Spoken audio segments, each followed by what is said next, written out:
एक ऐसी कहानी जिसे सुनने के बाद आपका इंसानियत पर से भरोसा हिलेगा भी और बढ़ेगा भी। एक ऐसी औरत जिसे सिस्टम ने तोड़ा, समाज ने नकारा और जालिमों ने छीना, पर वो फिर भी नहीं टूटी। और सबसे हैरानी की बात, जब वो एक बच्चे की जिंदगी बचाने निकली तो उसकी अपनी जिंदगी बर्बाद कर दी गई। नमस्कार दोस्तों, मैं हूँ अंकिता और आप देख रहे हैं अंकिता इंस्पायर। आज हम बात करने वाले हैं एक ऐसी सच्ची घटना की जो न सिर्फ आपको सोचने पर मजबूर कर देगी, बल्कि सिस्टम के सच का वो चेहरा दिखाएगी जिसे हम देखना नहीं चाहते। ये सिर्फ एक कहानी नहीं, ये एक जंग है, समाज, कानून और खामोशी तीनों से एक साथ। तो चलिए कहानी शुरू करते हैं। राजस्थान के एक छोटे से गांव भटेरी की मिट्टी से एक आवाज उठ रही थी। बहुत शांत, बहुत सिंपल सी औरत भंवरी देवी। रोज का काम, मिट्टी, खेती, घर और बच्चे, पर उसके अंदर एक असली ताकत थी, इंसाफ के लिए खड़े होने की हिम्मत। वो साथिन प्रोग्राम की वर्कर थी जो चाइल्ड मैरिज रोकने का काम करता था। इसी काम ने उसकी ज़िंदगी बदल दी और इसी काम ने उसकी ज़िंदगी तोड़ी भी। एक दिन भवरी को पता चला कि गांव में सिर्फ 1 साल की लड़की की शादी कराई जा रही है। सोचो, 1 साल की बच्ची। वो रात उसने आंखों में नींद नहीं ली। दिल में एक सवाल चल रहा था, अगर मैं नहीं रोकूंगी तो कौन रोकेगा। अगली सुबह वो अकेले ही पहुंच गई। उसने शादी रोक दी। गांव के ताकतवर लोगों को ये बात जहर लग गई। वो सोच नहीं पा रहे थे कि एक औरत, एक गरीब औरत उनका फैसला कैसे रोक सकती है। इसी बदले में एक दिन भवरी और उसके पति को खेतों में काम करते वक्त 5 आदमियों ने घेर लिया। और वहाँ वो हुआ जो किसी भी इंसान को सुनते वक्त रोक देना चाहिए। गैंग रेप, खुद के पति के सामने।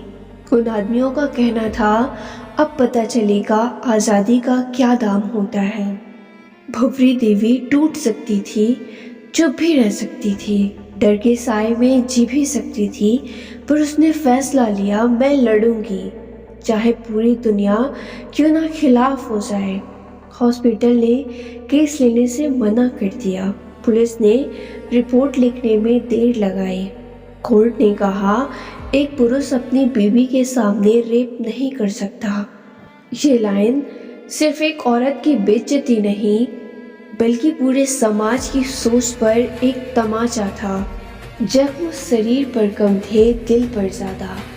पर भंवरी ने दुनिया को एक सवाल दे दिया, अगर मैं नहीं तो और कितनी औरतें ऐसे जाएंगी।